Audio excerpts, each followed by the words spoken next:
Hallelujah. जय मसीह की यीशु मसीह के पाक बाबरकत और जलाली नाम में आज सुबह आप सबों की सलामती हो। सो आज हम एक बड़े ख़ास टॉपिक पर बात करेंगे, रिलेशन, बहन भाइयों का। आमीन। सो बहन भाइयों के लिए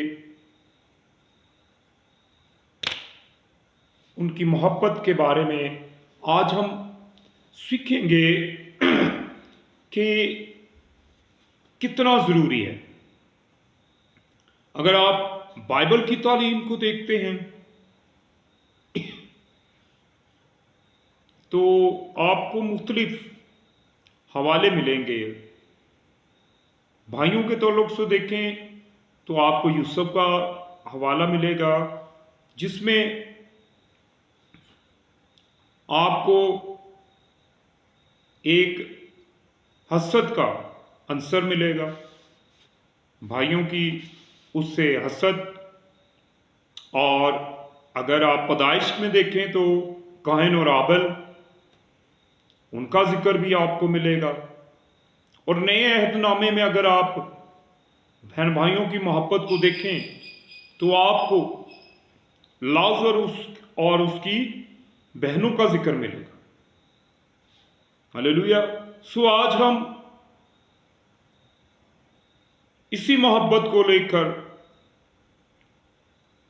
आज के दौर में सीखना चाहते हैं। नए अहदनामे में भी आपको दो हवाले मिलेंगे, एक गरीब लाजर वाला, जिसमें वो अमीर शख्स जब वो लाजर को बाप इब्राहिम की गोद में देखता है तो कहता है कि मुझे वापस जाने दो ताकि मैं अपने भाइयों को बताऊं कि मैं किस अजाब में। यानी कि मुसीबत में उसके अंदर भाइयों की मोहब्बत जागी, ताकि उसके भाई जिस मुसीबत में वो आ गया है या जिस मुसीबत में वो अब फंस गया है अपने कर्मों के बायस, वहां उसके बहन भाई ना जाएं। सो आज लम्हा फिक्रिया है। अगर आप इस बात को समझ गए तो मेरी इस वीडियो का मकसद पूरा हो जाएगा। हालेलुया। सो आए इस बात को समझने के लिए हम खुदावंद के जिंदगी बख्श कलाम में से एक आयत को देखेंगे। यूहन्ना की अंजील उसका 11 बाब और उसकी 32 आयत खुदावंद के जिंदगी बख्श कलाम के अंदर मरकूम है। जब मरियम उस जगह पहुंची जहां यीशु था, जब मरियम उस जगह पहुंची जहां यीशु था और उसे देखकर उसके कदमों में गिरकर उससे कहा, ऐ खुदावंद, अगर तू यहां होता तो मेरा भाई ना मरता। पाक कलाम का पढ़ा, सुना और कबूल किया जाना हम सबों के लिए बायस बरकत हो। हालेलुया। अब ये जो बहन है ये यीशु के साथ उसकी मिनिस्ट्री में काम करती है। इसने यीशु को अपना शख्सी निजात दहिंदा कबूल किया है और ये खुदावंद के साथ साथ है जब वो मुनादी कर रहे हैं। आज कलीसिया के अंदर भी ऐसी बहनें, ऐसे भाई आपको मिलेंगे जो खुदावंद के लिए काम कर रहे हैं, जो खुदावंद के लिए अपने आप को पेश कर चुके हैं, लेकिन उनके रिलेशंस, उनकी बहन, उनके भाई खुदा से दूर है। जबकि खुदा का कलाम कहता है कि तू निजात पा तो तेरा घराना निजात पाए। हालेलुया। और खुदा ही के कलाम में लिखा है कि तुम में से अगर कोई कमजोर हो तो वो उस कमजोर को क्या करे, वहीं पड़ा रहने दे, हाथ पकड़कर उसको उठाए उसे सिखाए, उसे बताए। हालेलुया। आज हमारी बरकतें इसी वजह से रुकी हुई है। आज हम इसी वजह से बाबरकत नहीं है। अब ये जो बहन है, इसका भाई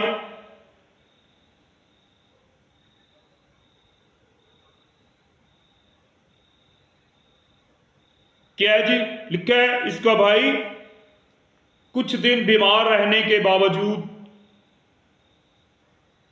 उसकी वजह से उसकी मौत वाक़या हो जाती है। अब यीशु को वो देखती है और यीशु को वो कहती है कि तू अगर यहां होता, क्योंकि उसने यीशु को मौजज़ात करते देखा है। वो जानती थी कि यीशु उस पर हाथ रखेगा, यीशु उसको शिफा दे सकता है। लेकिन वो ये नहीं जानती थी कि यीशु जिस काम के लिए आया है, जिस बात को वो सिखाना चाहता है, वो आज उसके लिए जारी होगी। समटाइम हम छोटी सी बरकत के लिए खुदा से इल्तिजा करते रहते हैं, लेकिन खुदा हमें उससे बढ़कर बरकत देने की कुदरत रखता है। यहां पर भी वही हुआ। अब वो उस बीमारी से शिफा को चाह रही थी कि खुदा उसे क्या करे, उस बीमारी से शिफा दे सकता था। लेकिन यीशु ने उसे कहा कि क़यामत और जिंदगी मैं हूं। हालेलुया। जो मुझ पर ईमान लाएगा वो कभी ना मरेगा। यीशु ने उसे मौजज़ाना तौर पर जिंदा कर दिया। हालेलुया। और यहां पर यीशु ने उस बात को कि वो क़यामत भी है और जिंदगी भी है, उसे जिंदगी देने का इख्तियार है और जिंदगी लेने का भी इख्तियार है। हालेलुया। सो यहां पर सीखने की जो बात है कि हमने अपने बहन भाइयों के लिए जिस तरह उसने इल्तिजा की है, हमने भी यीशु से इल्तिजा करनी है। क्या यीशु, ए खुदावन, तू मेरे भाई को बहाल कर, तू इसकी खताओं को माफ कर। अगर इसके अंदर कोई कमजोरी है तो वो तेरे जोर में बदल जा। हालेलुया। सो मैंने काफी जगहों पर इस बात को देखा, भाला, और फिर उसके बाद मैंने इसको शेयर करना चाहा कि मुख्तलिफ चर्चिस में जाने का इत्तेफाक हुआ और वहां पर लेडीज की गैदरिंग बहुत ज्यादा होती है, जेंट्स बहुत कम आते हैं। सो मेरी बहनों से रिक्वेस्ट है कि वो अपने भाइयों के लिए, बीवियों से रिक्वेस्ट है कि वो अपने शोहरों के लिए खुदा के हुजूर में शफाअत करना शुरू करें, ताकि वो मरियम की तरह यीशु से इल्तिजा करने वाली बने और वो हलाकत में न जाए। वो खुदा यीशु मसीह में जिंदगी पाएं और कसरत की जिंदगी पाएं, तौबा करें, उसके पीछे चल पड़े। हालेलुया। और यही एक तरीकाकार है जिससे आप खुदावंद की कलीसिया को बहाल कर सकते हैं, खुदावंद की कलीसिया को बेदार कर सकते हैं, और आप खुदावंद की कलीसिया में रहकर बेदार होकर दुआ कर सकते हैं। हालेलुया। सो जरूर इस बात को, जिसे खुदा के रूह ने मुझे सिखाया कि मैं जरूर कलीसिया तक पहुंचाऊं, सो बहनें भाइयों के लिए, भाई बहनों के लिए, बेटियां बेटों के लिए, और बेटियां बेटे बेटियों के लिए, बीवी शौहर के लिए, और शौहर बीवी के लिए शफाअत करना शुरू करें। सो खुद ब खुद खुदा की कलीसिया बहाल होगी, बेदार होगी, और बेदार रहकर अपने आप को उन 5 कुंवारियों की तरह तैयार करेगी ताकि हवा में उड़कर यीशु मसीह का इस्तकबाल करने वाले बने। सो खुदावंद आज सुबह आपको इस कलाम के वसीला से बरकत दे कि आप ज़िंदगी पाएं और कसरत की ज़िंदगी पाएं और आपकी ज़िंदगी में आपकी तवक्को से बढ़कर मौजज़ा हो। जिस तरह इस बहन की ज़िंदगी में हुआ कि उसने यीशु से कहा कि अगर तू यहाँ होता तो मेरे भाई को शिफा बख्श देता, वो मरता नहीं।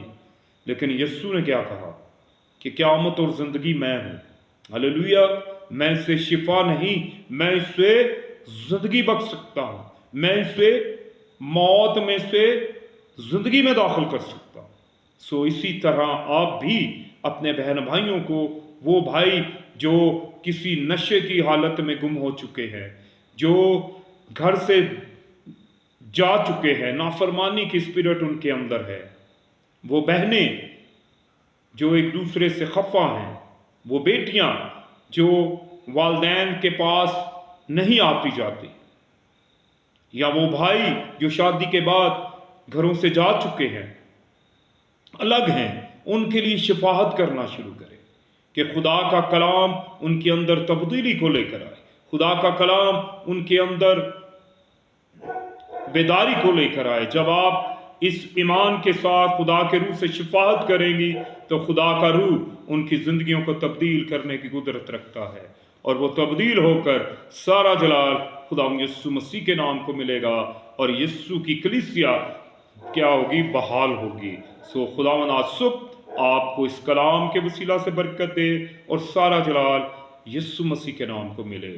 खुदावन आपको आपके घर के अंदर चलता फिरता दिखाई दे और जितने भी इस वीडियो को सुनते और इस कलाम में से सीखते हैं, उनके अंदर अगर कोई बीमारी है, कोई कमज़ोरी है, कोई कमी है, बेरोज़गारी है, नाउमीदी है, बेऔलादी है, उनके घरों से यीशु मसीह के नाम से जाती रहे और सारा जलाल यीशु मसीह के नाम को मिले।